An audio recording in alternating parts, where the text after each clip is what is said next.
कोई कह रहा है ना गाड़ी मॉडिफाई की हुई थी, तो क्यों थी? जिस गवर्नमेंट अधिकारियों ने उसकी ओके की स्लिप दी, क्यों दी? क्या देख के दी? पहले तुम उनसे बड़े भाई को ना बातें कर रहे हो, ये नहीं देख रहे हो उनका क्या बीत रही है, कि हम लोगों पे क्या बीत रही है। 11 बजे आप वोटी दोगे।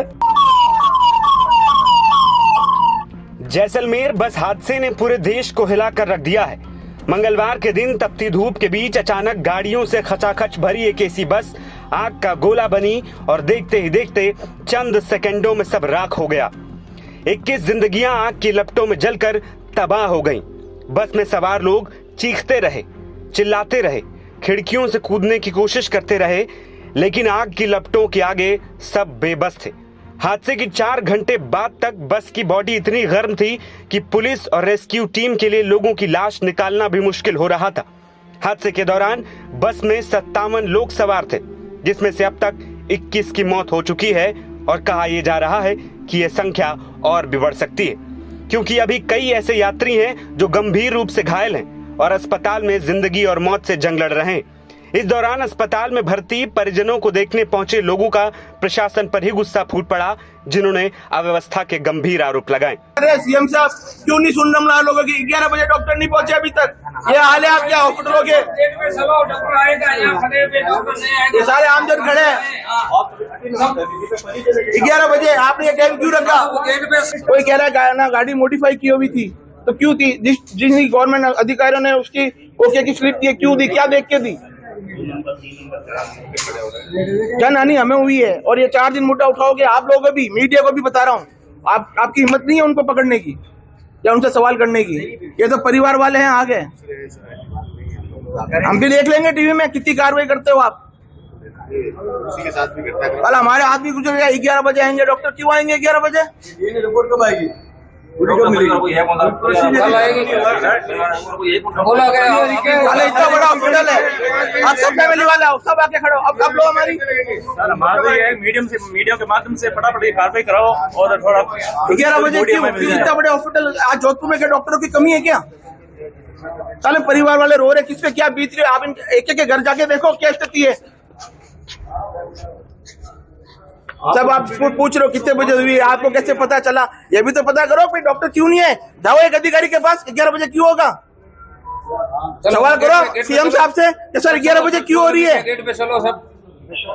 11 बजे क्यों होगी? सुबह 6 बजे क्यों स्टार्ट नहीं हुआ डीएनए? 6 बजे को बोला कि हो जाएगा। अरे मुजरिमों के लिए 2-2 बजे खुल जाती है कोर्ट, और यहाँ हॉस्पिटल के लिए कोई नहीं। गजब व्यवस्था है। मेरा भाई था, हम 7 छोटे बड़े हुए। गीतेश चौहान, पहले तुम उनसे बड़े भाई को ना बातें कर रहे हो, ये नहीं देख रहे हो उनका क्या बीत रही है, कि हम लोगों पे क्या बीत रही है। 11 बजे आप वोटी दोगे। वही हादसे के वक्त जिसने भी इस खौफनाक मंजर को देखा वो स्तब्ध रह गया। अब सवाल है कि आखिर बस में आग लगी कैसे अचानक 21 लोग काल के गाल में समा गए।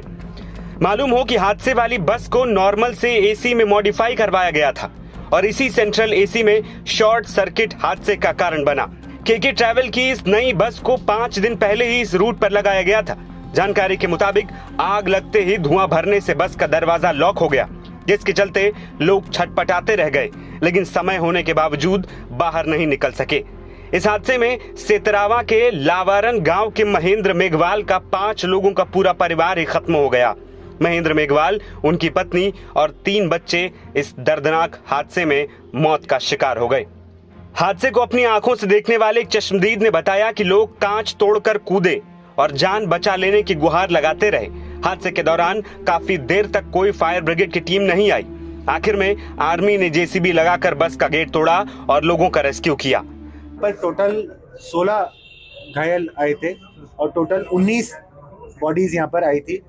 तो बॉडीज का सैंपलिंग तो ऑलरेडी हो चुका था।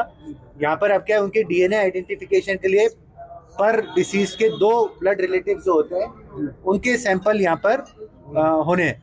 तो जो जैसे जैसलमेर के हम लोगों ने कल प्रेस नोट रिलीज किया था, जैसलमेर वाले जैसलमेर में भी सैंपल दे सकते हैं। यहाँ वालों के लिए महात्मा गांधी हॉस्पिटल में कॉटेज संख्या 4 और 5 के अंदर सैंपलिंग की व्यवस्था की है।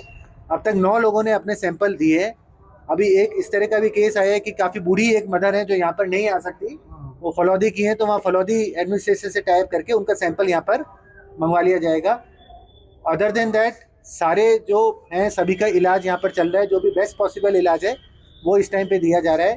और मेरी आप सबके माध्यम से यही अपील है जो परिजन है उन सबसे कि इस विकट घड़ी के अंदर सब अपना संयम बना के रखें। जो बर्न यूनिट है जहाँ पे पेशेंट्स इस समय एडमिट है, वहाँ पर किसी का भी जाना एक्चुअली पेशेंट्स की जान को खतरा कर सकता है, क्योंकि इस समय इन्फेक्शन का बड़ा खतरा होता है। अपन लोग जो भले ही अपन हेल्दी हो, लेकिन अपन सब बहुत सारे बैक्टीरिया और बहुत सारे वायरस वगैरह कैरी करते हैं, तो जो इस समय पेशेंट्स के लिए जानलेवा साबित हो सकता है। तो डॉक्टर्स की परमिशन के बिना काइंडली कोई भी अंदर ना जाए। हॉस्पिटल की तरफ से जो पेशेंट्स की हेल्थ अपडेट्स हैं, सारी updates time to time hospital की तरफ से दी जाती रहेंगी।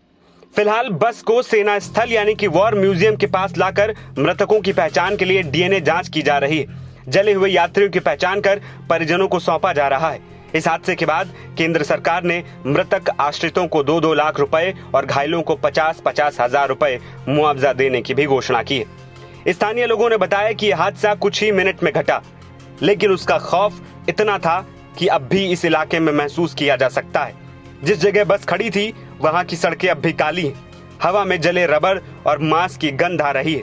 एक चश्मदीद ने कहा कि हमने ऐसे मंजर सिर्फ फिल्मों में देखे थे, लेकिन आज वो हकीकत बन गया। नवभारत टाइम्स की रिपोर्ट।